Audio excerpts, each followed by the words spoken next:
sebelum Mbak Anis bisa bergabung dengan kita, bisa menyapa dulu dari mana aja?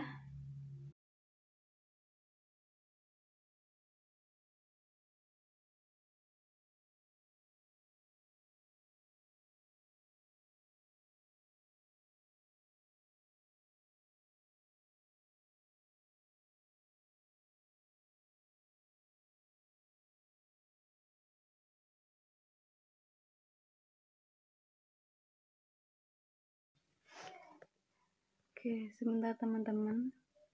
Oke, Mbak Anus belum ada.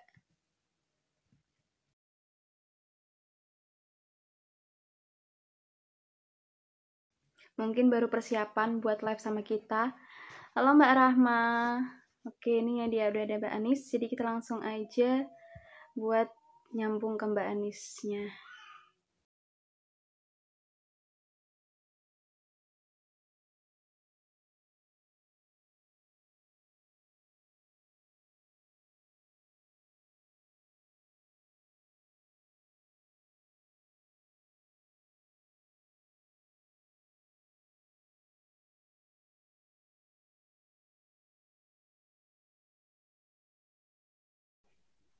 Oke, kita sudah nunggu sama Mbak Anisnya. Udah gak sabar lagi guys. Oke, hai. Halo. Selamat malam Mbak. Selamat malam. Selamat sore. Nyambung guys. Oke, udah connect ya?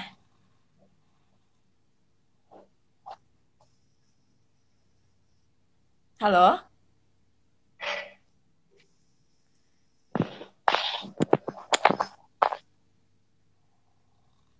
Selamat malam, Zara.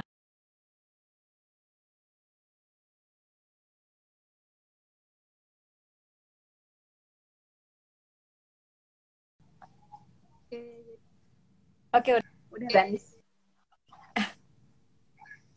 udah. Oke, Mbak Anis bisa perkenalan dulu. Oke, sebelumnya selamat sore teman-teman. Makasih udah gabung. Makasih sama teman-teman Yain Kudus sudah ngasih kesempatan buat berbagi. Oh iya, saya saat ini home base-nya di Purwokerto. Jadi saya sedang ngelola lembaga inkubator namanya InnoCircle Initiative. Itu adalah lembaga inkubator untuk startup dengan tata kelola koperasi kayak gitu. Nah, untuk saat ini kita udah ada sekitar 10 sampai 10 startup yang lagi kita kembangkan kayak gitu. Selain itu, saya juga di startup yang namanya mycoop.id. Suaranya jelas nggak ya? Sorry, belum cek sound tadi ya. Jelas banget, Mbak. Oke, ini kan tadi ada yang minta buat apa namanya? Pakai headset Kak, biar jelas suaranya gitu. udah jelas. Gitu, kurang lebih perkenalannya dari saya.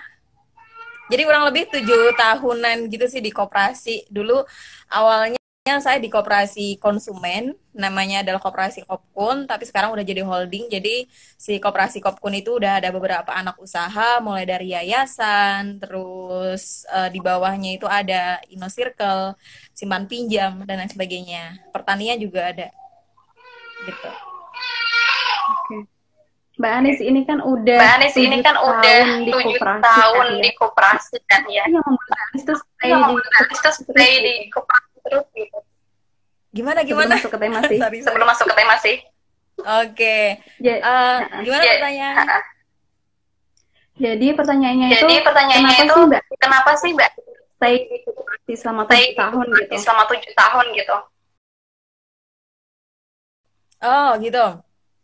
Jadi awalnya dulu mulainya tuh bener-bener dari mahasiswa ya.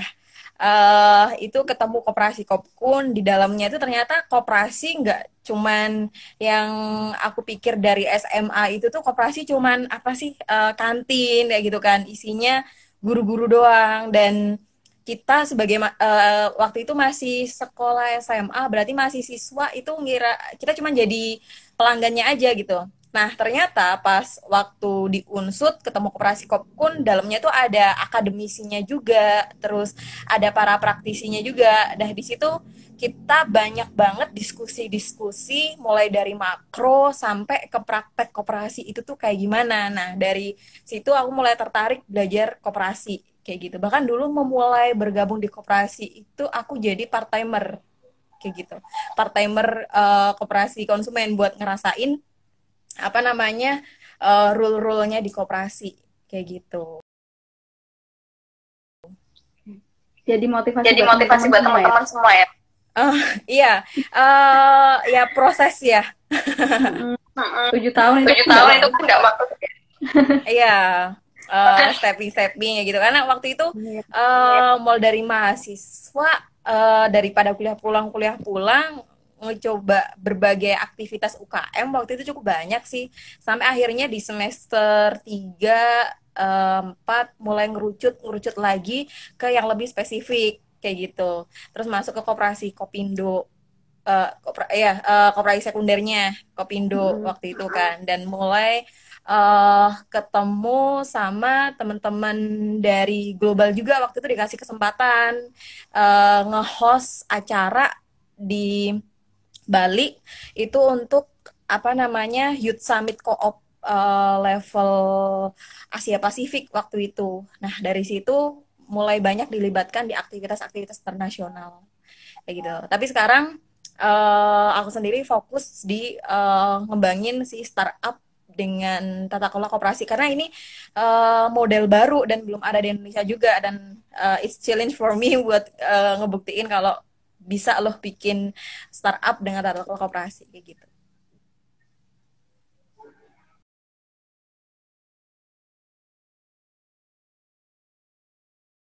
Oke. Oke, Oke, Mbak Anis. oke Kita Mbak Anis, masuk kita kita masuk masuk ke tema ya, Mbak. kita masuk ke tema ya Mbak. Untuk temanya itu kan Untuk temanya itu kan pengaruh terhadap koperasi. terhadap koperasi. Menurut Mbak Anis, Menurut Mbak Anis, perjalanan di sini sampai saat harus Kokma itu juga harus ikut Kokma juga harus ikut menangani nggak? Terputus-putus pertanyaannya, bisa diulangin nggak? Oke. Oke. Jadi gini Mbak Anis, Jadi kalau Mbak Anis, kalau digitalisasi menurut Kokma menurut saat ini gitu, kita itu harus bisa mengikuti nggak? Ya, harus banget. Kemarin teman-teman dari Kudus ada yang datang di Surabaya nggak, yang lagi digagas Kopma 4.0 itu? Ya, saya Mbak. Ya, saya Mbak. Oh, kamu ya? Jadi gini, Kopma itu kan udah lama ya usianya, dari segi usia. Berapa? Tahun berdirinya 1980 kalau nggak salah, 1991 kayak gitu. Dan apa namanya, itu udah lama banget, sampai sekarang tahun 2020 udah ngelewati beberapa fase zaman, dan harusnya kalian bisa lebih apa namanya lebih adaptif lagi dengan perkembangannya. Apalagi kan kalian masih muda-muda nih, kalian high tech, kemudian kalian tiap hari udah menguasai segala hal yang berbau dengan teknologi kayak gitu. Nah, dalam entrepreneur atau di dalam koperasi mahasiswa itu kalian bisa menerapkan sesuai dengan skillnya kalian itu. Nah, mulai dari bisnis modelnya dulu. Dari dulu 1981 kalian bisnis modelnya kantin, fotokopian, terus toko. Masa sampai tahun sekarang masih sama kayak gitu. Padahal tren dari bisnis sekarang kan udah berubah ya, udah berganti-ganti. Yang lagi tren sekarang adalah startup kayak gitu. Bisnis model dengan base-nya tuh teknologi digital kayak gitu. Nah, diharapkannya Kopma untuk lebih eksis lagi sampai apa namanya beberapa tahun yang akan datang kalau kita percaya koperasi perlu dipertahankan dan kita nggak pengen anak cucu nanti generasi ketiga setelah kita itu cuman baca koperasi dari buku sejarah aja ya kita mulai pertahankan apa namanya si koperasi ini kayak gitu loh yang lebih adaptif dengan kebutuhan zaman adaptif kayak gimana sih sekarang kita kebutuhannya mau dilayani 24 jam di mana aja kapan aja apakah karena harus menjawab kebutuhan itu yang bisa membuat jasa atau produk kalian itu bisa digunakan 24 jam, mudah, efisien, dan lain sebagainya, kayak gitu. Maka kalau mau bikin simpan pinjam yang masih konvensional, itu udah nggak relevan, kayak gitu loh. Kalian harus datang ke office, yang mana mereka cuma available 9 to 5, kayak gitu. Padahal sekarang kan udah banyak banget kita buka apa namanya semacam dompet digital gitu yang apa namanya kita bisa register kapan aja gitu. Cukup foto pakai KTP kemudian kita selfie kayak gitu loh. Nah, itu adalah kebutuhan yang apa namanya yang menjadi kebutuhan hari ini atau saat ini kayak gitu. Dari harapannya Koma bisa melihat peluang atau apa yang menjadi kebutuhan market hari ini dan kalian harus eksis di dalamnya, bukan outsider di luar dari kebutuhan itu. Itu sih kalau aku lihatnya. Oke, untuk Mbak Anis nih, untuk Mbak Anis nih, kalau bikin startup, bayangan teman-teman semua kan, gitu kan. Nah, itu Gimana? menurut Mbak Anis yang kita perlukan membahas startup itu gitu? Apa sih gitu? Yang diperlukan dalam entah dari segi mentornya atau apa gitu. Oke, kalau untuk Mbak Anis gimana? Oh, maksudnya kalau kalian mau bikin startup kayak gitu, apa yang dibutuhkan? Iya. Oke.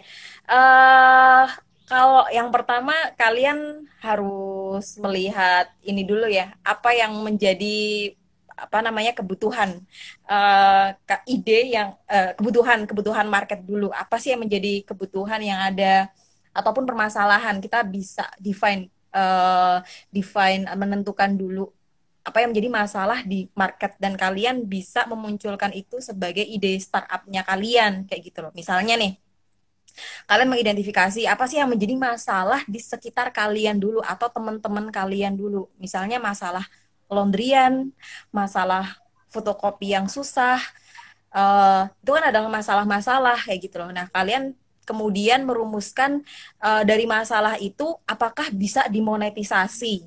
Monetisasi itu bahasa gampangnya apakah bisa muncul cuan di dalamnya atau tidak kayak gitu. Misalnya ketika susahnya ngelondri apa sih yang menjadi masalah dari laundryan itu adalah durasi waktu yang nggak jelas. Belum tentu 2 atau 3 hari selesai, bisa jadi 5 hari atau 6 hari karena nggak ada kepastian di dalamnya. Kemudian harga yang beda-beda atau kadang baju yang tertukar dan lain sebagainya. Itu adalah masalah-masalah mahasiswa kayak gitu kan. Nah, kalian hadir sebagai platform digital, kalian bikin laundryan tanpa punya satu mesin cuci pun itu pun bisa kayak gitu loh. Kalian bikin aplikasinya, kemudian kalian menghubungkan laundryan yang udah ada di sekitar kos-kosan kalian dan kemudian kalian menyediakan servis jasa antar dengan value proposition atau dengan nilai lebihnya itu adalah misalnya aja ya. Itu adalah kepastian waktu gitu. Nah, itu pertama kali adalah kalian harus menentukan ide dan ide itu berasal dari masalah di sekitar kalian kayak gitu. Nah, setelah kalian punya ide, tentu aja setelah itu kalian harus punya apa namanya tim dong. Karena kalau semisal ngerjain sendiri itu bakalan lebih susah kayak gitu. Kalau pernah dengar quote-nya, kalau misal mau lari jarak jauh, kalian harus pergi bersama-sama. Tapi kalau mau lari jarak pendek, ya udah sendiri aja gitu loh. Nah, itulah pentingnya teamwork di dalam startup. Kalau idealnya, bagaimana sih menentukan tim di dalam startup itu sendiri? Itu idealnya ada 3 ya. Apa namanya, hacker, hustler, sama hipster. Nah, tapi aku ada tambahan nih setelah praktek di startup apa namanya kurang lebih ya hampir 2 tahunan inilah, selain hacker, hustler sama hipster, itu butuh orang satu yang dia itu punya karakter itu visionary atau visioner kayak gitu loh. Ini orang penting banget. Jadi itu orang yang visioner itu dia meyakinkan timnya ini startup mau dibawa kemana sih kayak gitu. Dan orang visioner itu yang apa namanya meyakinkan timnya ketika apa namanya ketika ada badai di tengah jalan di dalam menjalankan si startup ini kayak gitu. Nah, ini orang visioner yang apa namanya sebagai tambahan selain hacker, hustler sama hipster. Oh ya, sebagai penjelasan, hacker, hustler, hipster itu adalah by kompetensi. Jadi orang hacker adalah orang dengan kompetensi di bidang IT. Bisa dia di web developer atau Android developer atau back end, front end dan sebagainya kayak gitu. Kemudian yang kedua adalah hustler. Hustler ini adalah orang yang bisa di leadership, kemudian marketing, managerial, accounting, finance dan sebagainya kayak gitu. Kemudian yang terakhir adalah hipster. Hipster ini anak yang kreatif, dia UI, UX-nya bisa, kemudian desain grafis, bisa bikin konten YouTube, dan sebagainya. Nah, tambahan, kalau ini di berbagai referensi 3 hal ini sih, tapi kalau aku setelah praktek itu tambahan satu nih, orang yang visioner. Karena bikin startup itu is not easy, right? Rate gagalnya pun hampir 99% di berbagai tempat kayak gitu, di berbagai daerah bikin rate kegagalan bikin startup. Maka perlunya orang visionary ini adalah untuk ngebawa timnya ini tetap berjalan, memotivasi timnya supaya tetap bersemangat ataupun meyakinkan mereka ketika ada badai di tengah jalan. Gitu sih. Gitu. Terus udah ketemu sama tim ya. Panjang sih ya kalau apa nggak apa-apa aku jelasin. Setelah ketemu tim, kemudian penting juga kalian berada di tengah ekosistem. Kalau misal di kota kalian ada lembaga inkubatornya, inkubator startup, gabung aja karena dari lembaga inkubator itu kalian akan ketemu orang-orang yang satu gelombang, kemudian satu gelombang dan akan menjadi memotivasi kalian untuk terus bergerak, dan dari ekosistem itu kalian juga akan ketemu sama mentor kayak gitu. Nah, ini penting banget nih mentor buat ngebimbing startupnya kalian. Pernah ada yang bilang dari penelitian luar negeri itu ketika startup ketemu sama mentor, rate keberhasilannya cukup tinggi kayak gitu loh. Karena si mentor ini dia berasal dari orang yang pengalaman di bidang bisnis, bisa jadi di konvensional, cara pikirnya udah cukup matang, dan dia udah punya jaringan yang cukup banyak. Dari situ ketika si mentor berkenan untuk menjadi mentor startupnya kalian, maka dia akan membuka jaringannya dia, ngasih insight-insight ke kalian secara ya biasanya mereka udah wakaf waktu gitu sih untuk bener-bener ngebawa adik-adik ini tuh untuk berhasil di entrepreneur kayak gitu. Itu pentingnya ketemu sama mentor dan ada di circle-nya sih orang-orang yang ikut ngembangin startup juga. Misalnya apa sih pentingnya di inkubator? Kalian tuh akan ketemu sama orang-orang yang bikin startup juga. Nah, ketika kalian akan compare startup kalian dengan startup yang lain, loh dia bisa growth atau ada progress, kok kita enggak ya, kayak gitu. Jadi semacam ada kompetisi positif di situ. Gitu. Ataupun kalau di kita adalah kolaborasi juga sih. Bentuk kolaborasinya tuh gini, misalnya startup A dia butuh untuk dimarketingkan, maka startup B akan bantu untuk mempromokan apa yang lagi dibutuhkan sama si startup A-nya, kayak gitu. Itu kolaborasi juga di tengah ekosistem startup yang udah berkembang. Kayak gitu sih kurang lebih. Perbekalan di awal. Oke, Mbak Anis kemarin di 4.0 itu disinggung menuju ini masuk ke mahasiswa gitu. Nah, Mbak Anis sendiri adalah misal ada yang pengen dapetin ini nih aku mau bikin sih kayak jadi punya mereka. Jelas banget nih? Enggak, terputus-putus. Maaf. Oke. Nah, jadi banyak solusi zero itu teman-teman pengen banget bikin mereka bikin inovasi baru. Mental di sini sendiri kan banget di situ mereka pengen. Nah, menurut Mbak Anis itu gimana? Siap nggak sih gitu? Siap apa enggak? Ketika kalian udah udah mulai berinovasi gitu ya maksudnya ya? Iya. It depend on your kopma kalian dong. Tergantung dari kopma kalian siap apa enggaknya. Tapi kayak gini deh, kalau nunggu kita siap apa enggak itu nggak bakalan pernah selesai. Contoh gini deh, aku itu mulai startup ataupun memulai lembaga inkubator ini itu hanya bukan modal nekat sih ya, tapi kita modal yakin bahwasanya ini benar dan kita harus execute sekarang kayak gitu loh. Nah, waktu itu kita memulai lembaga inkubator ini pertama kita nggak ada anak IT loh, kayak gitu.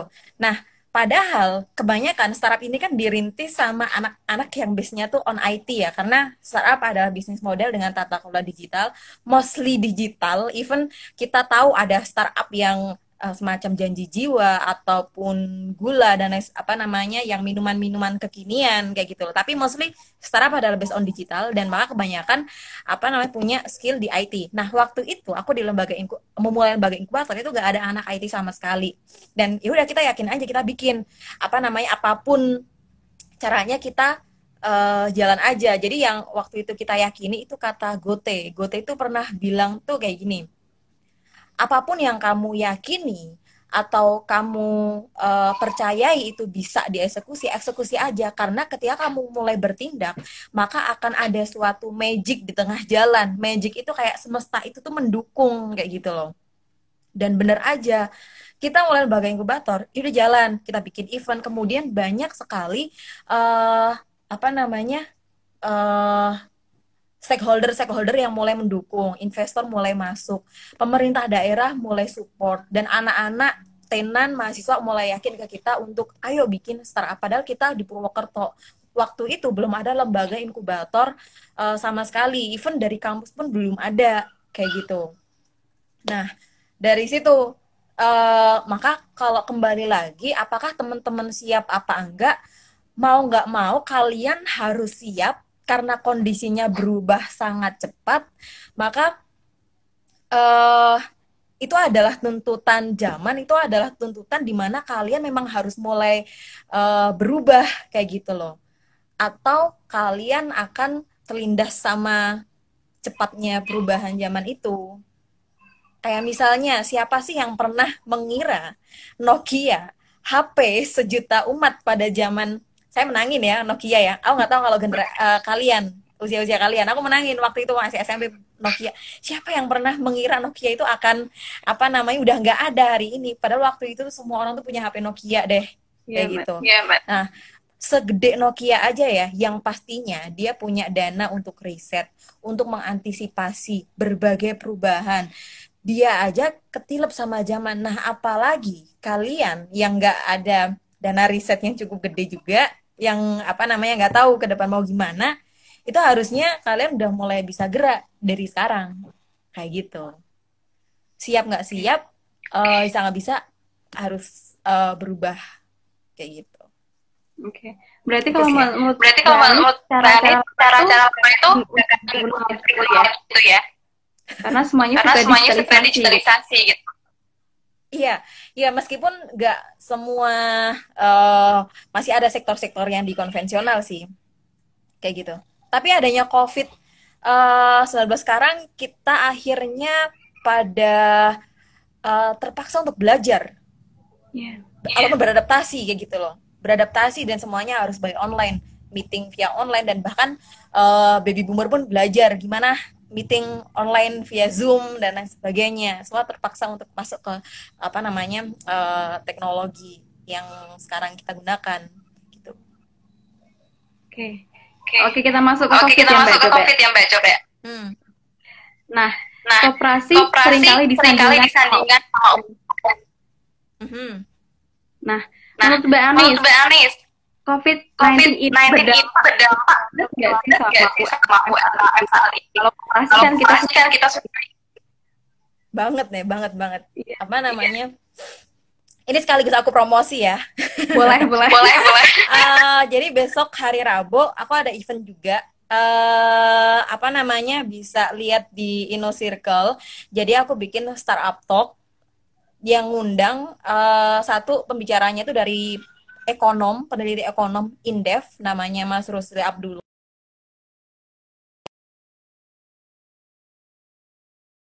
Sangat paham gimana apa namanya dampak dari sisi ekonomi makronya. Kemudian sama satunya dia adalah pelaku startup, namanya adalah startup Bahaso dan juga hellochat.id, orang Wonosobo, tapi startupnya udah cukup besar di Indonesia. Jadi teman-teman kalau misal tertarik terkait dengan apa dampak COVID terhadap startup dan terutama UMKM juga bisa gabung. Oke. Tadi ya bahas apa sih dampak COVID ke UMKM. Apa namanya, itu ini banget sih ya.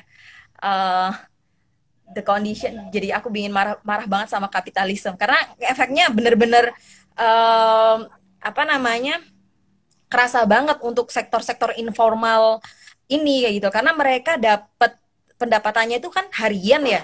Dan kalian bisa mengamati di lingkungan sekitar kalian ketika ini udah work from home, kemudian lockdown, kemudian orang udah bekerja di rumah, maka dia udah sepi pembeli, sampai ke tukang parkiran pun dia juga udah nggak dapat apa namanya penghasilan kayak gitu. Padahal dia adalah kepala rumah tangga yang mana dia menggantungkan pendapatannya dari apa yang dia lakukan hari itu. Ketika dia nggak berangkat ataupun langsung sepi, ya dia udah nggak dapat penghasilan kayak gitu. Nah, makanya kita harus belajar nih dari sejarah juga. Kita pernah memasuki fase krisis ekonomi tahun 98 ketika apa namanya waktu itu pergulingan rezim ya. Kemudian tahun 2008 ketika Lehman Brothers mengguling di Amerika dan ternyata dampaknya sampai ke Indonesia. Itu kita harusnya belajar dari sebuah krisis-krisis ekonomi sekarang. Ternyata skema apa namanya sistem ekonomi sekarang itu rawan sosial kayak gitu loh, rawan sosial dan nggak ada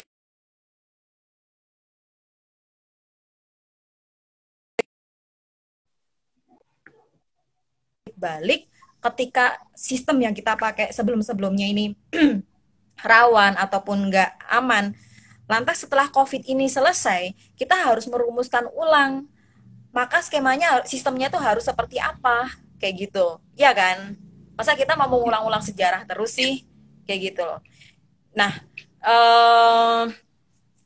orang-orang di koperasi saat ini sedang mempropos juga kita mengkaji, jadi kita ada semacam grup untuk periset-periset ekonomi, periset-periset koperasi, apa yang bisa ditawarkan ataupun skema yang lebih aman untuk misalnya di ekonomi Indonesia yang lebih baik, kayak gitu.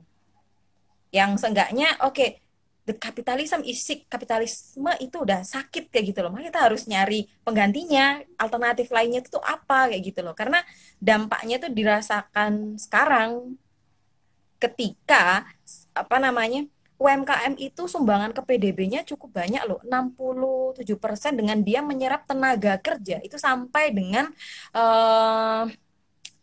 aku buka laptop dulu. Kalau nggak salah sampai apa namanya 90% itu tuh terserap sama UMKM. Kayak gitu. Dan sekarang muncul PHK gede-gedean. Iya, kemarin terakhir PHK Ramayana. PHK startup juga gede-gede loh. Startup apa ya? Startup ini nih, Oyo waktu itu udah mem-PHK 1.500.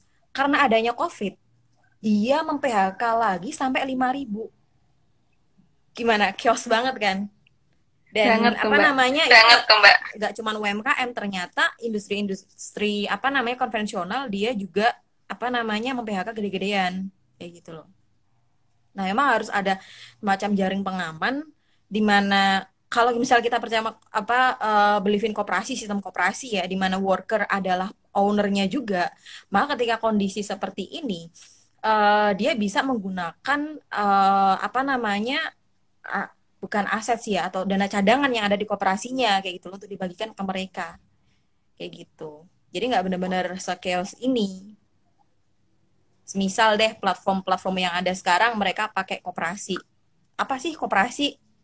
Ketika pekerja adalah pemilik dari perusahaan itu. Kayak gitu. Maka ketika dia pemilik, dia bisa mendapatkan manfaat dari si koperasinya. Kayak gitu. Untuk lebih lengkapnya nanti gabung sama diskusi sama expert-expertnya aja. Di hari Rabu jam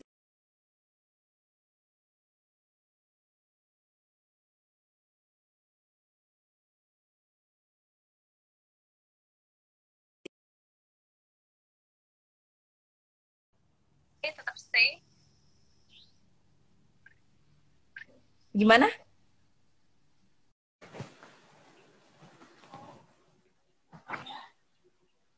Oke.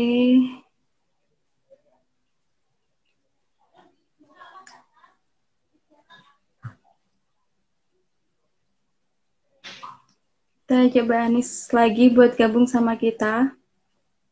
Karena terputus ya. Jadi teman-teman tetap stay. Oke, halo. Anis. Anis. Iya, tadi aku keluar soalnya dari kamunya muter-muter terus. Oke. Oke. Atau mungkin dari akunya ya? Dari juga sih. Aku pakai WiFi soalnya. Oke. Oke, kita lanjut deh.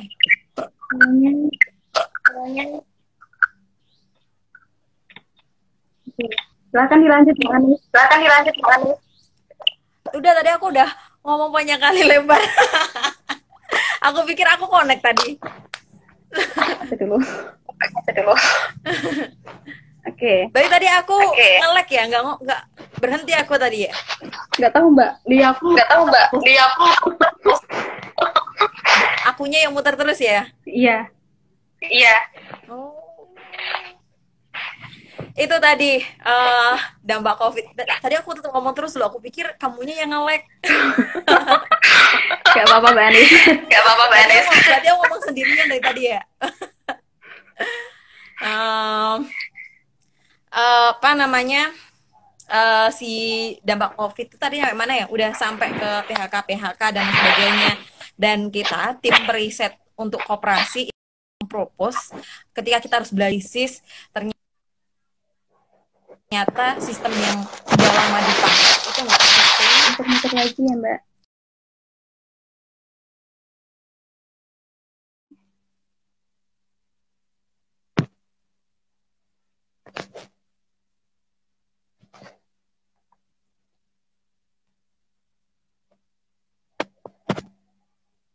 Oke, gabung lagi. Gak tahu, Mbak. Aku keluar terus masuk lagi. Oke. Mbak Anis. Gimana? Lanjutin, Mbak. Hah? Lanjutin. Dengar. Oke, next pertanyaan aja. Nggak apa-apa. Next pertanyaan. Next ya. Oke. Kemarin di Surabaya mengenai bagaimana kita dapat Anis. Teman-teman karena hampir digagas atau dilepas mereka gitu. Karena mungkin dilihatnya peluangnya.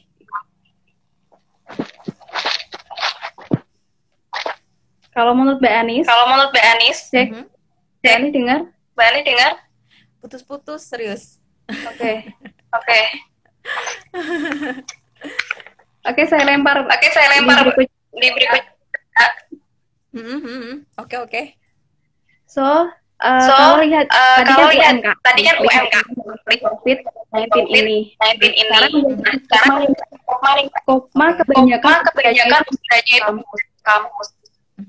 mereka lockdown dong, pasti tutup semua.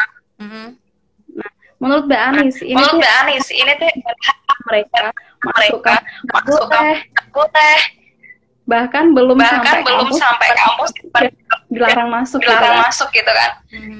Nah, apa yang harus kita lakukan, Mbak? Nah, apa namanya?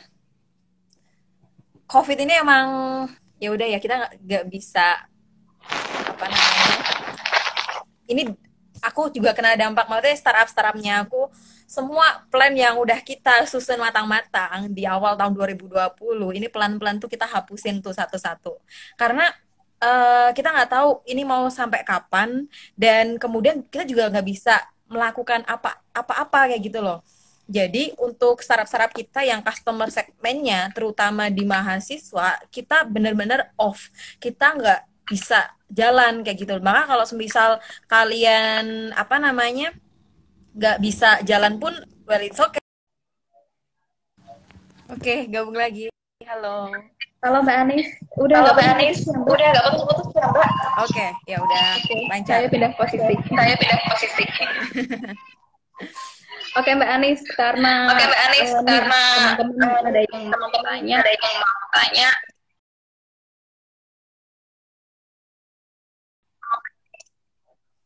Ini dari Kak Ali Sofia. Apa yang bisa dilakukan corona?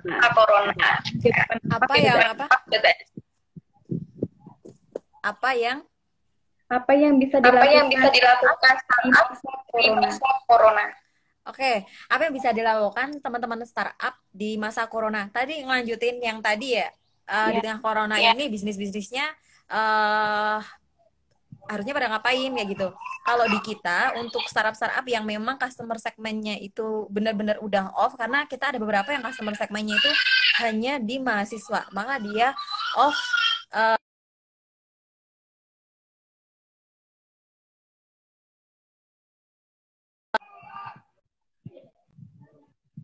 Yang awalnya apa namanya pesan layanan antar, jadi mereka itu tuh fokus ke layanan delivery online. Sejauh itu bisa dilakukan secara online, termasuk kayak Kopkun, kita adalah swalayan, kita jual kebutuhan sembako dan ada snack dan lain sebagainya. Nah, di situ kita juga buka layanan delivery order minimal misalnya berapa ratus dan lain sebagainya, dan kita arahkan untuk startup lainnya pun untuk melakukan hal yang serupa. Kalau customer segmennya dia adalah umum, mereka langsung fokus ke layanan secara online itu sendiri kayak gitu. Terus kalau yang benar-benar off, apa aja yang bisa mereka lakukan? Jadi kita ada yang namanya mentoring online kayak gini, sifatnya untuk upgrading. Jadi ada materi-materi yang apa namanya kita sampaikan ke mereka untuk apa namanya ngejaga ritme si startup ini tuh tetap ada kayak gitu. Jangan sampai bener-bener loss, dan ketika nanti COVID udah sembuh malah startupnya yang udah tumbang. Jadi yang kita lakukan itu adalah mentoring, sharing dengan materi-materi yang udah kita susun. Misalnya adalah bagaimana mengatasi konflik internal kayak gitu. Karena ini banyak banget yang jadi masalah, kayak konflik internal, kemudian bagaimana strategi marketing. Jadi nanti harapannya setelah COVID selesai mereka udah punya kapasitas untuk mereka kerjakan di lapangan kayak gitu sih. Jadi belajar, kemudian belajar antar teman sejawat. Misalnya si A dia kebagian membaca materi marketing, kemudian si B dia baca soal leadership atau yang sebagainya. Nah, nanti di misalnya 1 minggu sekali mereka bertukar materi kayak gitu loh. Jadi kayak semacam belajar antar teman sejawat biar lebih produktif juga kayak gitu. Karena ketika ritme ini bener-bener loss, mereka udah di rumah udah lupa COVID udah selesai, malah bubar startupnya kayak gitu sih. Jadi mungkin baca-baca dan lain sebagainya sih kalau di kita. Sebenarnya corona bikin kita belajar gitu ya Mbak. Hmm. Ya, kalian bisa dengerin podcast, kalian bisa lihat-lihat YouTube, ataupun nonton film terkait startup dan lain sebagainya, atau baca buku yang sifatnya lebih ke apa namanya, ya apa aja yang bisa kalian lakukan di rumah kayak gitulah. Karena kan ini corona itu kan juga menekan psikologi ya, kondisi psikologi. Jadi kalau misal baca terus nanti malah tambah stres, imun tubuh kalian malah down, dan apa namanya, kalian malah terserang kayak lembur-lembur terus kayak gitu loh. Jadi harapannya adalah ada yang entertain, ada yang produktif, atau kalau kalian punya apa namanya, udah punya akun Instagram, kalian bisa bikin konten, bikin konten untuk Instagram kalian, ataupun belajar software baru sih. Kalau aku ada targetan untuk belajar software baru, kayak misalnya After Effects atau ada Premiere dan lain sebagainya kayak gitu kan, mumpung waktunya lenggang nih. Dulu nggak sempet karena sempat gaya belajar, tapi karena ini waktunya cukup longgar, jadi ada banyak waktu untuk mempelajari software baru kayak gitu sih. Karena aku tertarik bikin konten juga kayak gitu kan. Mbak Anis sendiri udah bikin konten? Basically aku di marketing juga. Jadi aku bikin konten Instagram, kemudian yang konten-konten Instagram, kemudian aku bisa Photoshop, Corel dan lain sebagainya kayak gitu sih. Oke, keren. Oke, Mbak, kemarin ada titipan dari kemarin tuh pembahasannya itu kemanusiaan. Kita disuruh milih nih Mbak. Nah, karena kita sedang diuji. Menurut Mbak Anis, milih salah satu atau bisa jalan kepunya. Terputus-putus antara kemanusiaan dan apa? Ekonomi. Itu pertanyaannya. Jadi itu menjadi sebuah pilihan. Bisa jalan kebersamaan antara kemanusiaan dan ekonomi. Ini kayak pertanyaan buat ini ya, pemerintah ya. Mana yang mau didahulukan antara nyawa manusia atau ekonomi dulu kayak gitu ya. Well, that's difficult. Tentu aja kalau dari aku ya, manusianya dulu sih. Dan mungkin memang harus ada yang dikorbankan kayak gitu. Karena kalau semisal nyawa hanya satu ya, tapi kalau kita ekonomi, dia bisa bangkit lagi kayak gitu dengan berbagai usaha gotong royong dan lain sebagainya. Makanya kayak gini loh, COVID itu dia itu nggak cuma sekedar cuci tangan, dia itu nggak sekedar pakai masker, dia nggak sekedar kerja dari rumah, tetapi di tengah kondisi kayak gini, kita itu tuh dituntut untuk bergotong royong. Kita itu untuk supaya kita punya rasa solidaritas kayak gitu loh. Supaya itu sih sebenarnya message-nya, dan itu adalah value-value yang ada di koperasi kayak gitu. Kita harus bisa bekerja sama orang-orang lain. Kita harus menunda jalan-jalan ke pantai, kita harus menunda untuk nongkrong dan lain sebagainya. Dan kita harus menahan rasa bosan selama udah hampir berapa hari ini, aku udah hampir lupa. Udah hampir mungkin udah 3 minggu ya. Udah hampir 3 minggu, dan itu kan rasa bosan pastilah. Kita adalah makhluk sosial kayak gitu. Ketika kita dituntut untuk di rumah aja, itu pasti bosan. Nah, di situ kita belajar supaya punya rasa solidaritas yang tinggi satu sama lain untuk menurunkan si flatnya itu, supaya persebarannya itu tuh nggak cepet dan nggak semakin tinggi kayak gitu loh. Nah, itu adalah value-value dari koperasi yang benar-benar kita rasain saat ini ya gitu loh, gotong royong kayak gitu. Dari si kondisi COVID-nya kita belajar itu semua lah. Oke. Kita tampung dari Ikut live Ikut live dari mana dulu ya? dari mana dulu ya? Dari Dari Rahma. Rahma. Saya ada Saya question ada Kak, question Kak, bagaimana membangun kerjasama yang solid yang dalam solid dalam menciptakan karya baru. Bagaimana membangun kerjasama tim Kerjasama tim yang solid.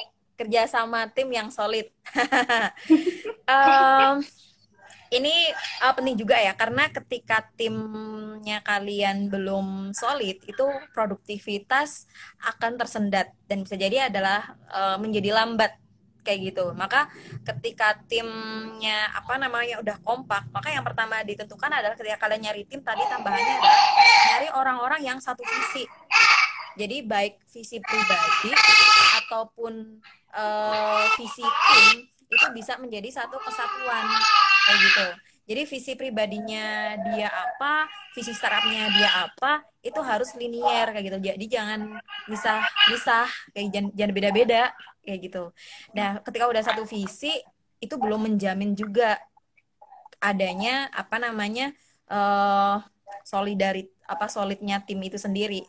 Ketika udah satu visi, pasti di tengah jalan akan ada yang namanya konflik internal. Makanya kebanyakan milenial itu adalah dia itu lari dari masalah sih ya. Ketika dia ada konflik internal, dia nggak mengambil pilihan menghadapinya, tetapi dia kabur kayak gitu, lari dari masalah. Yang sebenarnya ketika dia lari dari masalah itu malah nggak menyelesaikan permasalahan itu sendiri, malah nambah masalah kan. Makanya perlu banget untuk seusia kita ataupun ya para milenial itu untuk belajar how to face problem itu secara profesional, bagaimana menghadapi masalah itu secara profesional juga. Jadi bukan melarikan diri, tapi harus dihadapi kayak gitu loh. Karena secara natural di dalam berorganisasi ataupun dalam kita membangun suatu, kita ketemu satu orang satu sama lain. Ini analoginya tuh gini deh. Ini dua orang di satu ruangan, pasti ada dong gesekan kita ketemu ide, kemudian kita ngobrol sama dia, ada yang salah paham dan sebagainya. Itu pasti banget ada konflik kayak gitu. Nah, kita harus belajar bagaimana mengendalikan konflik ataupun belajar bagaimana menghadapi masalah-masalah itu.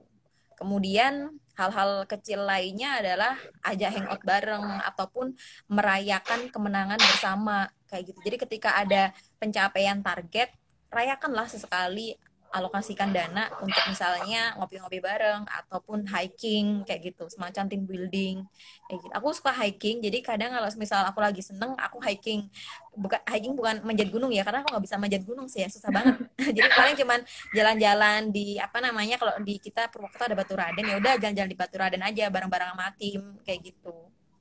Yang mana itu sebenarnya nggak begitu mahal, paling kita bawa bekal dari bawah dan sebagainya lah kayak gitu, hal-hal yang simple, tapi itu menjadi quick winning. Jadi quick winning itu harus dirayakan secara bersama-sama sebagai capaian dari capaian setelah kita bekerja capek kayak gitu loh. Itu sih paling. Dan learning ya, nanti kalian akan menemukan masalah itu dengan jalan, tapi so far itu sih beberapa yang kita temuin di dalam membangun tim itu sendiri. Kemarin juga ada pertanyaan, ketika misalnya satu tim kalian ada 5 orang, satu anak ini dia nggak begitu produktif, gimana mengkat dia tetapi nggak menjadi barisan musuh kayak gitu, kayak nggak jadi mutus hubungan dan sebagainya. Nah, kalau di kita misalnya kondisinya seperti itu, dari 5 orang tapi satu orang nih dia nggak mau keluar ataupun dia nggak produktif tapi bertahan terus. Jadi kita nunjukinnya tuh dari KPI-nya. Ya meskipun pasti ada rasa nggak enak ya ketika dia di-cut dari satu tim itu. Tapi yang kita tunjukin adalah kita ada KPI, jadi di awal tuh ada KPI-nya dulu. Ketika dia nggak menunjukkan produktivitas, jadi yang ditunjukin adalah data-datanya. Ketika dia mau gabung, maka minta aja untuk meningkatkan produktivitasnya. Tapi kalau semisal dia nggak bisa, ya udah mohon maaf, secara profesional dia harus keluar ataupun mengundurkan diri kayak gitu. Jadi itu untuk menghindari penilaian secara subjektif kayak gitu. Lah lu kan gak suka sama aku kan, jadinya kamu pengen ngeluarin aku gitu. Jadi untuk menghindari hal-hal seperti itu perlu juga supaya kalian gak ada barisan sakit hati. Karena ketika ada barisan sakit hati itu malah bukan barisan mantan ya. Yang penting mantan tim itulah. barisan sakit hati itu malah bikin kalian jadi kontraproduktif kayak gitu. Udah, Itu gitu, sih Mbak. paling. Gitu, Mbak. Iya, itu aja bangun tim. Oke, karena Oke, membangun karena tim itu membangun perlu tim itu perlu ya Ya itu basicnya malah jadi utamanya gerbangnya dalam gitu ya. gerbangnya gitu ya. Iya. Kemarin malah dari riset itu ada apa yang menjadi faktor utama dari kegagalan tim. Pertama adalah idenya dia itu nggak menjawab kebutuhan market. Kemudian eh yang kedua itu kalau nggak salah tim. Jadi timnya dia itu yang nggak kompak atau timnya dia yang nggak solid kayak gitu. Ternyata yang menjadi masalah gagalnya bikin startup itu bukan karena uang. Jadi even kamu punya uang gede dari investor itu nggak menggaransi ataupun menjamin startupnya kamu berhasil kayak gitu. Nah, itu jadi malah timnya dulu yang harus kompak kayak gitu. Makanya kalian harus menemukan orang yang tepat ketika kalian ingin merealisasikan ide startupnya kalian kayak gitu. Jadi kalau apa namanya, tentukan jenderalmu yang benar kayak gitu, para jenderalnya. Siap. Jenderal-jenderal yang benar untuk bangun startup kayak gitu sih. Oke, ada lagi nih Mbak Anis. Ada lagi nih, Mbak Anis. Misal dari tim harus harus data terbuka. Ya, Iya. Tapi kita pasti punya rasa nggak enak gitu kan. Nah, gimana cara menemukan diri sendiri? Kenapa nggak enak? Kenapa ada rasa nggak enak? Ya, mungkin karena takut atau gimana? Bentar, ini terbuka dalam hal apa ya? Mungkin karena dia punya kita nggak berani ngomong. Oh ya, ini penting banget, trust. Jadi keterbukaan itu perlu di dalam satu tim itu ya. Bukan apapun halnya sih ya. Kalian bisa terbuka soal kehidupan hubungan kalian dengan orang lain ataupun permasalahan internal kalian, dan kalian sharingkan itu ke satu internal timnya kalian. Itu perlu. Kenapa dengan terbuka? Karena di situ akan mulai muncul trust. Jadi kalian di situ akan muncul trust. Jadi ketika kamu menutup diri atau merasa insecure, itu malah ini orang udah trust belum ya sama aku bisa nggak ya ngomong hal ini ke dia dan dia bisa megang omongannya aku kayak gitu loh. Nah, itu adalah satu kuncinya trust, karena trust ini harganya mahal banget ya. Dia by reputasi, dia by kredibilitas dan lain sebagainya kayak gitu loh. Dan itu trust itu bisa didapatkan dari kalian mulai terbuka terhadap apa yang kalian pikirkan, apa yang jadi kegelisahan kalian, apa yang menjadi permasalahan kehidupan pribadi kalian pun ya kayak kalian menjadi lebih dekat lah ke sesama timnya kayak gitu loh. Kalian curhat soal kehidupan asrama kalian pun juga nggak apa-apa, kayak semacam curhat kayak gitu loh. Akhirnya kan dia malah makin terbuka, oh dia udah makin terbuka nih sama kita kayak gitu. Jadi untuk kehidupan relate sama bisnisnya. Bahkan banyak juga yang akhirnya kan cinlok di dalam satu tim itu kayak gitu. Yang akhirnya cinlok. Ataupun kalian punya bikin startup dengan pasangan kalian pun itu malah bagus ternyata setelah dari pengalamannya aku ya, yang si Becer yang kita inkubasi juga, sekarang dia growth-nya tinggi, itu foundernya dua founder dan co-foundernya ini dia udah tunangan dan udah mau nikah tahun ini kayak gitu loh. Dan itu ternyata bagus, mereka saling support satu sama lain dan cepet perkembangannya kayak gitu. Gitu sih. Ya nggak apa-apa kan bikin startup sekaligus nyari pasangan. Nggak apa-apa banget. Mbak. Request adalah strategi yang tepat untuk mengembalikan produktivitas usaha koperasi. Nah, bisa dijawab, Mbak. Oke, ini aku jawab. Iya, boleh. Strategi yang tepat untuk mengembalikan produktivitas usaha koperasi dengan adanya COVID. Ini strategi yang tepat saat COVID atau setelah COVID ya? Kalau di saat COVID, semisal kalian bisa online, fokus aja, ataupun bikin strategi untuk pivot orientasinya tuh fokus ke delivery ataupun online, secara online kayak gitu. Misalnya kalian ada kantin, awalnya kalian bikin layanan delivery makanan kayak gitu. Karena kan anak-anak udah pada takut keluar, nyari ramesan juga susah. Kalian antarkan aja. Jadi optimalkan marketingnya itu tuh pada di poin delivery ordernya, kayak gitu loh. Apapun layanan kalian ataupun toko kelontong, kalian bisa bikin apa namanya layanan yang serupa delivery order kayak gitu. Tetapi kalau semisal untuk produk atau jasa lainnya seperti fotokopi, karena segmennya kalian adalah mahasiswa dan semuanya off ya, Iya. Iya. ketika itu ingin berjalan kalian bisa, dan office pun juga tutup ya, ya mungkin fotokopian udah deh, nggak bisa ngapa-ngapain. Ya nggak bisa ngapa-ngapain, optimalkan aja yang apa namanya yang ada kayak gitu, yang bisa, yang benar-benar bisa di tengah kondisi COVID sekarang gitu. Kalau fotokopian segmennya udah nggak ada, office tutup, mahasiswa udah nggak ada, yang ngapain coba? Iya kan, karena yang mau fotokopi siapa coba untuk saat ini, kan nggak ada.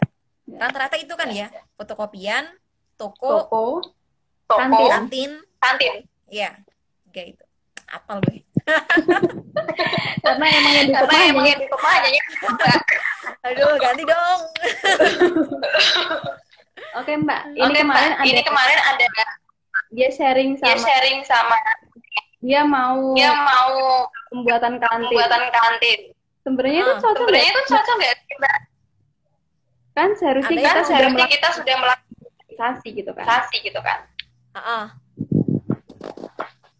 Cocok apa enggak untuk sekarang? Iya, benar. Untuk bikin apa tadi? Kantin. Ya, kita semua tetap masih makan sih sampai sekarang, ya nggak apa-apa lah. Karena kita nggak mau makan, iya kan? Iya benar, Mbak. Jadi gini, poin di dalam Kopma 4.0 itu adalah kamu bukan berarti untuk menghentikan bisnis konvensional kamu, iya kan? Tetapi kayak gini, ini adalah bisnis konvensional dan ini adalah bisnis apa namanya ya, bisa kita bilang adalah startup yang bisnisnya itu adalah on digital. Ini tetap kalian pertahankan, ya, misal posisinya di sini, dan kalian untuk saat ini mulai merintis si startup yang based on digital ini. Kenapa? Karena harus starting dari sekarang. Karena one day pada apa namanya one day lah, pada akhirnya adalah bisnis-bisnis akan tergantikan sama yang digital. Jadi ini hanya proses menggantikan, ataupun matahari akhirnya akan tenggelam dan ini akan apa namanya, ini akan yang rising kayak gitu. Gitu. Jadi bukan berarti yang konvensional ini semua ditinggalkan tuh, enggak. Maka yang kalian apa namanya si startup ini, kalian kan butuh modal nih untuk di awal-awal. Maka ini yang udah sustain, bisnis kalian udah sustain kayak fotokopian, kemudian kayak toko, ini yang memberikan dana investasi ke sini, yang supporting kayak gitu. Jadi nanti ini akan berkembang. Kemudian kalau misal dia mau mati pun karena udah nggak dibutuhkan sama market, kalian udah dapat punya penggantinya kayak gitu loh, si startup ini kayak gitu. Itu adalah si strateginya. Jadi kalau misal kalian mau bikin kantin, kondisinya adalah kalian dikasih space sama rektor kalian, kemudian kalian dikasih modal, ya kenapa nggak diambil kesempatan itu? Ambil aja kayak gitu. Ketika itu udah ada menghasilkan, ketika itu udah ada profit, mulai menginvestasikan ke startup ini juga kayak gitu. Oke. Mantap. Ada tambahan lagi? Mbak? Itu aja sih. Ada pertanyaan lain? Oke, kita tanya nih sama pertanyaan sama Mbak Anis. Tutup. Banyak ya gabung dari tadi. Bisa di scroll, Mbak. Pertanyaan di atas. Oh iya. Oke.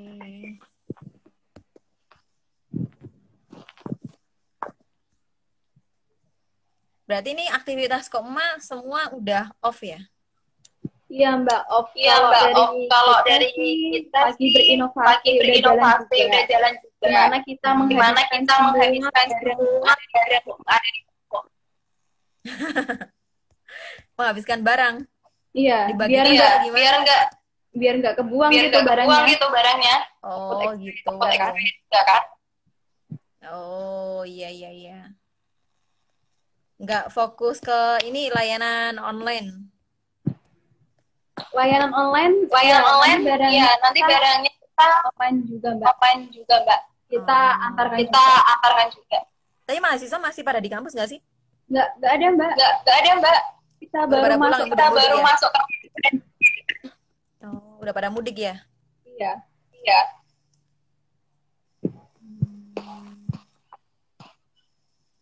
Nggak ada pertanyaan lagi kok. Nggak ada ya. Nggak ada ya. Terus gimana hasil Kopma 4.0 itu? Mana sih aku nggak ikut itu? Iya, kemarin Mbak Anis ikut ya. Udah ada Mas Firdaus, aku sama Mas Firdaus satu pemikiran. Jadi nanti double-double. Siap.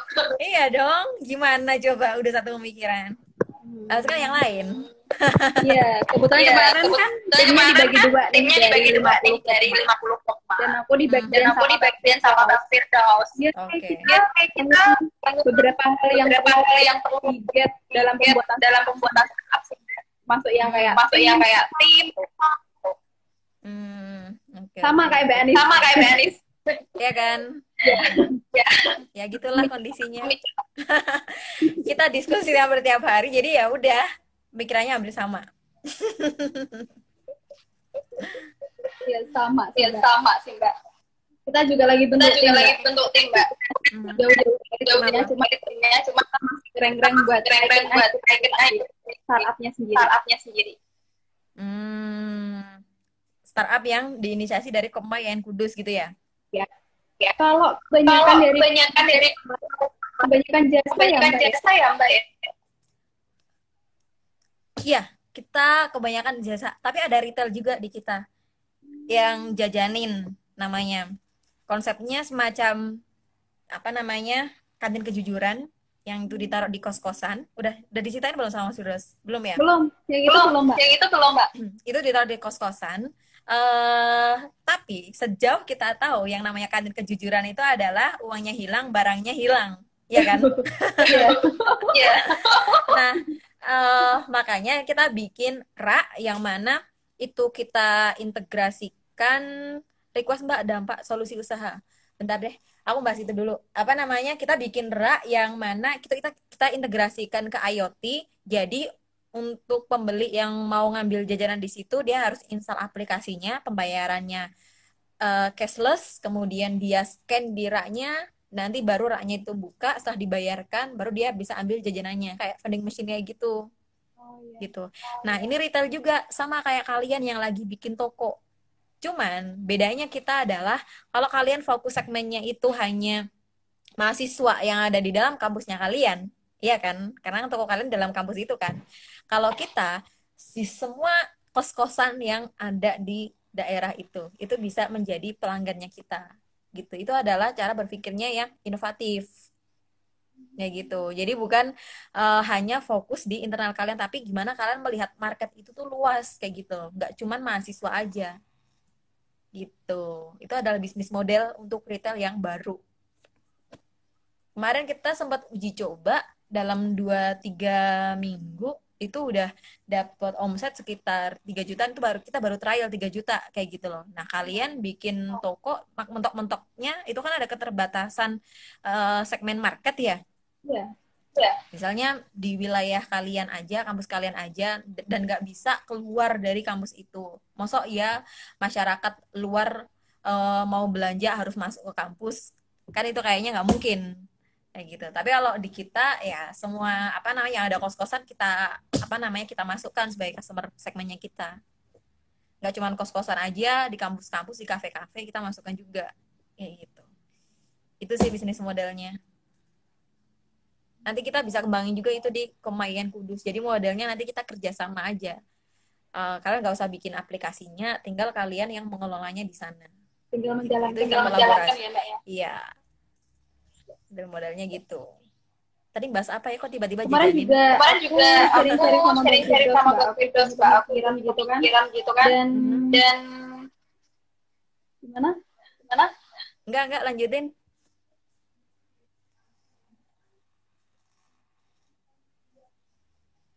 Oke. Oke.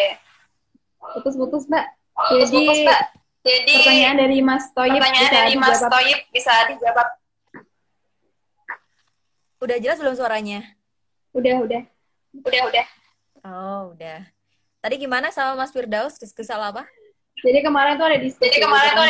Gitu kan, Mbak.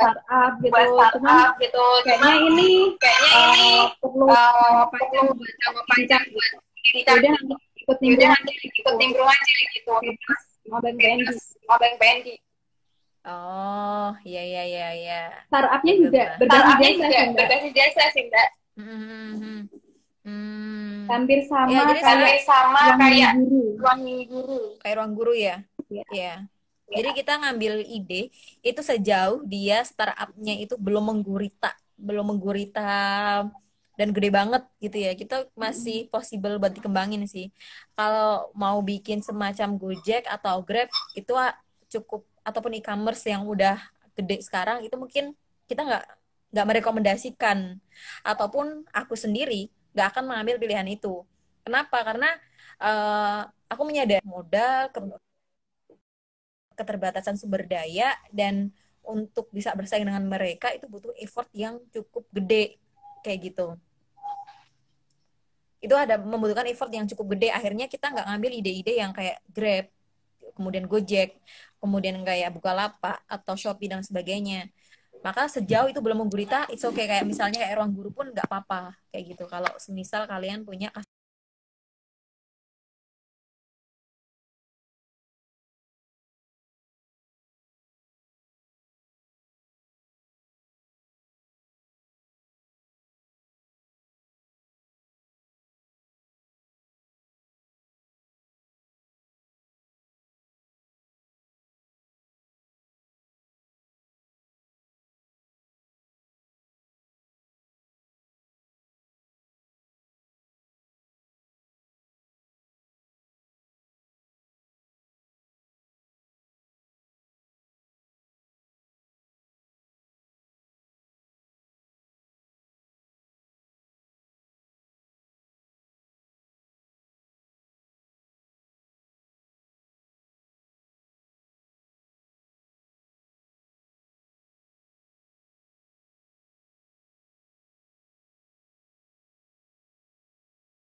apa enggak?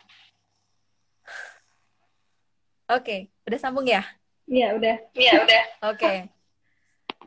Aku bales yang tadi ya, dampak dan solusi usaha atas ditetapkannya PSBB di Jakarta.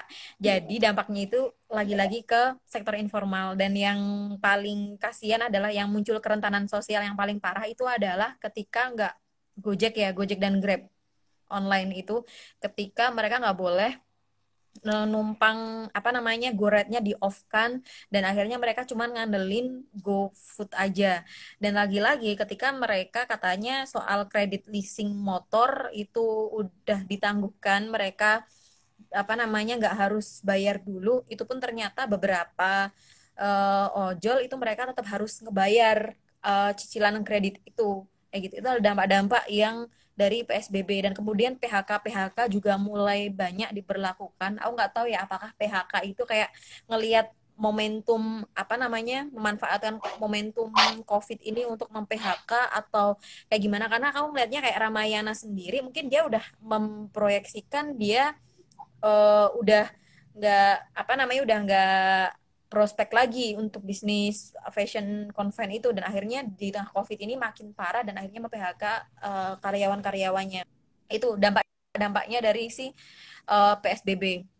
Dan mungkin akan lebih banyak lagi PHK. Dan yang paling parah ada yang mem-PHK tuh lewat Zoom loh, lewat online. Itu kan parah banget ya. Kayak gitu. Kemudian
Oke, suaranya langsung lagi ya?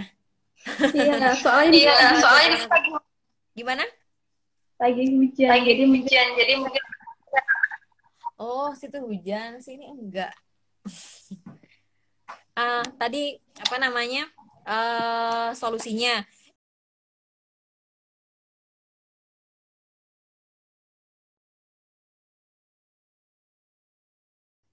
sampai ke bawah, dari atas sampai bawah supaya terimplementasikan secara benar. Karena tadi kayak yang sosialisasi leasing motor dan kredit, terutama kredit ya yang katanya ditangguhkan tapi ternyata masih tetap dia harus bayar kayak gitu loh. Termasuk nanti adanya yang listrik untuk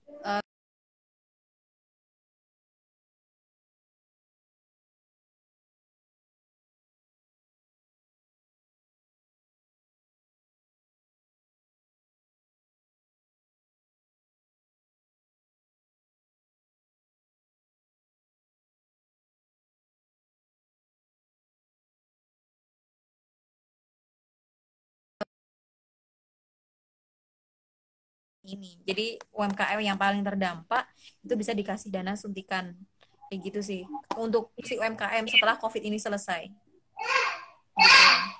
Karena nyatanya sektor apa namanya sektor UMKM itu yang menjadi sumbangan PDB yang paling gede gitu. Ketika ini malah sektor UMKM-nya ini mati, nanti sumbangan ke PDB-nya malah yang jauh lebih rendah gitu sih. oke, oke, oke. Oke, oke, oke. Oke, Mbak Anis, Oke, semuanya Mbak maaf Anis, karena semuanya maaf sinyalnya karena putus-putus. sinyalnya putus-putus. Iya, nggak apa-apa. Ini juga mungkin dari aku juga kali ya. Aku jadi mikir mungkin sinyalnya aku yang nggak jelas ini naik turun. Oke, oke. Oke, oke. Oke, jadi terima kasih Mbak Oke, Anis. jadi terima kasih Mbak Sudah Anis. Iya, 4 jam sama-sama. lebih. Terima kasih udah bergabung. Buat teman-teman yang mau Buat nanya teman-teman yang mau semua nanya hal semua hal tentang Mbak Anis, tentang Mbak Anis, bahkan mau kesibukan Mbak sharing-sharing, Anis, bahkan mau sharing-sharing, silakan silakan Instagramnya Mbak Anis. Instagramnya Mbak Anis bisa DM. Ya, bisa DM. Kalau apa namanya? Aku open kok, available, aku bales kayak gitu. Siap. Siap. Dan buat teman-teman, terutama Kopma, apa namanya? Terutama karena ini topiknya adalah soal Kopma mulai berinovasi ya. Eh, Ya. Mungkin adalah waktu yang tepat adalah memulainya dari sekarang untuk kalian berubah karena nggak bisa nunggu nanti-nanti lagi. Apalagi putaran perubahannya udah makin cepat, kita dituntut untuk bisa beradaptasi dengan berbagai hal yang berbau dengan teknologi, dan kalian harus eksis di dalamnya, bukan di luar. Dan apa namanya, jangan takut dulu untuk berubah, jangan terbayang-bayangi sama senior, sama apa namanya senior kalian, tetapi kalian harus jadi pendobrak karena untuk ada resistensi di samping-sampingnya, dan kalian harus berani mendobrak berbagai macam status quo itu sendiri kayak gitu loh. Terutama status quo yang ada dalam diri kalian kayak gitu. Itu sih untuk penutupnya. Dan selebihnya Oke semuanya, Mbak Anis udah keluar.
buat teman-teman semua yang mau nanya sama Mbak Ani, silakan dicek Instagramnya dan bisa DM.